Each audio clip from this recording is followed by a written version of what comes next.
دما خوش به گهدارو بینرین بویر اف ام دوی هف بیوینا تایبت یا هنری امی بحثا برهما نو بکن یا هنرمند کرد رشید دیرک سترانک بنا و دلی نازک درخستیه بکوان بهتر ناس بکن درباره سترانی و هنرمند رشید بریا تلیفونی تفلی هف بیوینا مببه لی دسپیکی کان بهفره لی ستراناوی گهدارو تماشا بکن.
نهاجي هنرمند رشيد ديريك بريا تليفوني تولي برنامج مدبه دما تخش به مع رشيد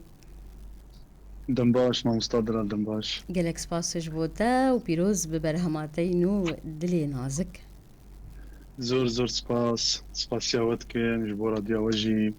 شوان المرحم یا گویدار جدی سپاسیاوت که دی ساجی کواب درفت دایما بله باش ماموستا رشید کام ناس بکن اف برهماتي نو چاوا هاتی آمده کرن جکنگی تدرامیا کو دوی سترانی درخینی هروهاجی گوتنو آوازی وی کی دانینه گوتنو آوازی ما مستاشف گرمیزانه صدر احمل گوراوی بی پیشیا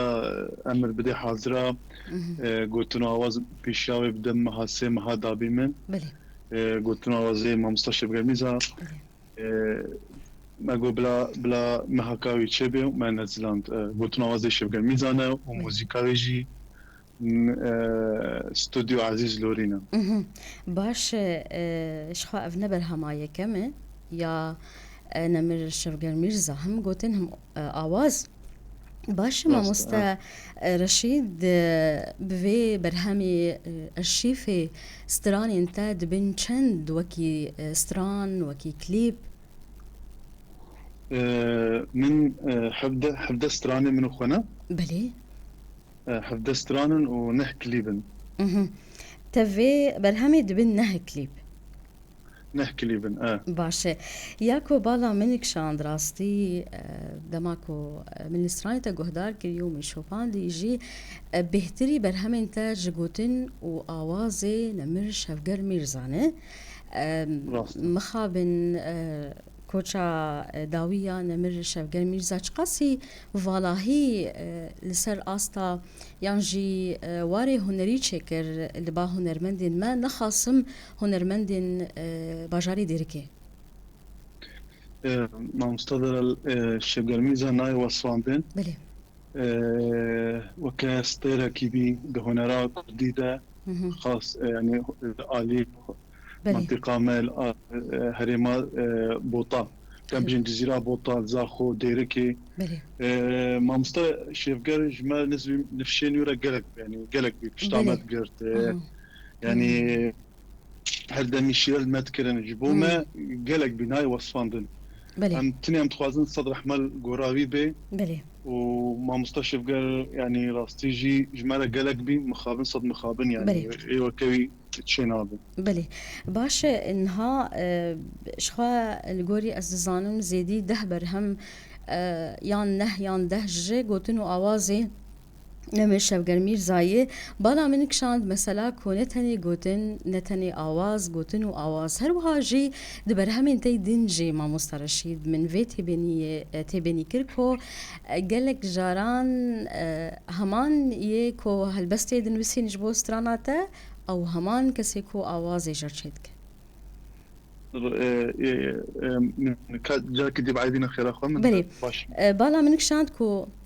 هلبستوان و آوازدانری برهمین تا بگشتی ستران تا همان مروفن همان هلبستوان و هم جی آوازدانر وکی نمرشا بگر میرزا گلک ستران تا هم گوتن جرن ویساندی هم آواز جر چه کریه اویک بالا منک شاند من خواستز وی پرسی بکم گلو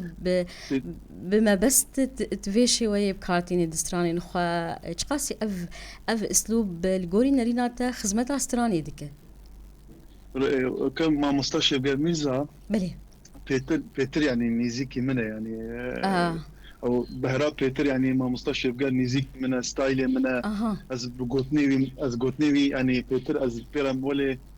خوش جمره يعني بله وكدي قالك ما مستاجي دائما يعني قالك هالبزفان استران دانا من بس بيتر يعني من باندورا شيف قال بله وك ما مستعبد السلام فات و هروهاجي هن ما مستين دن باش انها دما ببرهمين تين هنن ما مستا رشيد تو كارد كل سلمان كودر كفي نها اوجي نها دبر همي معنا دما بيج دا ازنيزيك اوجي اوازيا نهاد يوسفا وقوتن يه بيوار ديرشاوينا باشه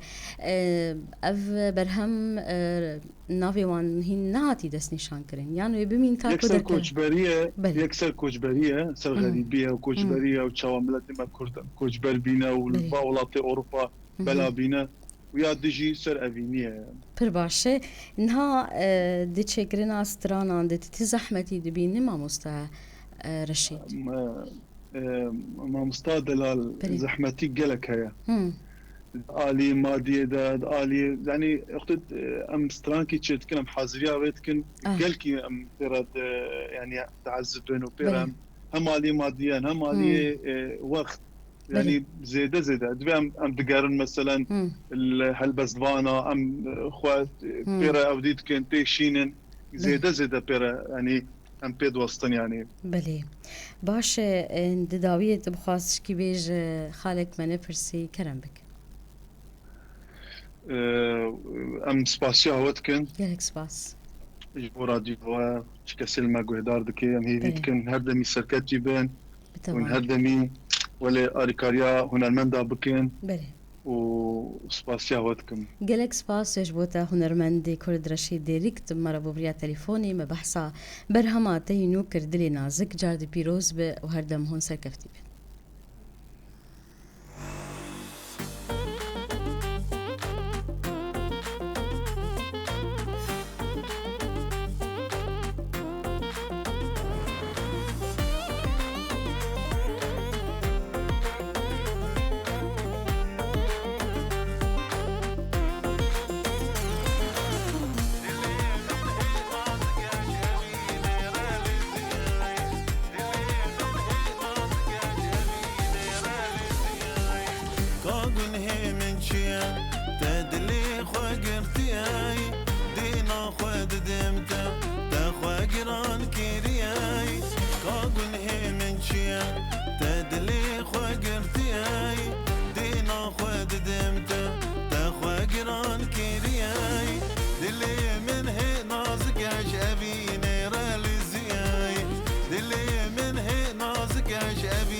شیرین جردی مشاکریه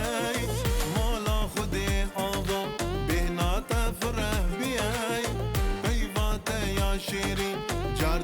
شاكري دلش قحري تامري بغادي صاوصق بياي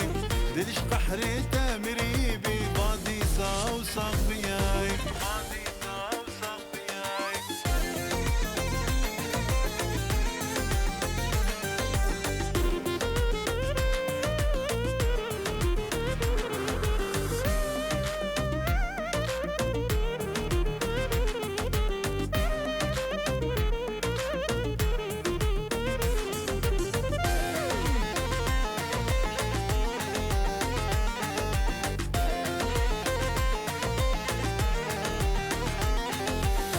من دقويجنا وشافين خماري قرتياي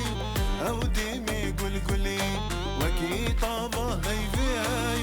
من دقويجنا وشافين خماري قرتياي او ديمي قل قلي وكي طابه هيفياي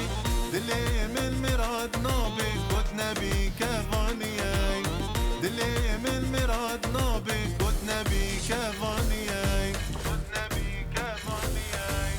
قاقن هي من شيا تدلي خواقرتياي دينا خواد دمتا تخواقران كيري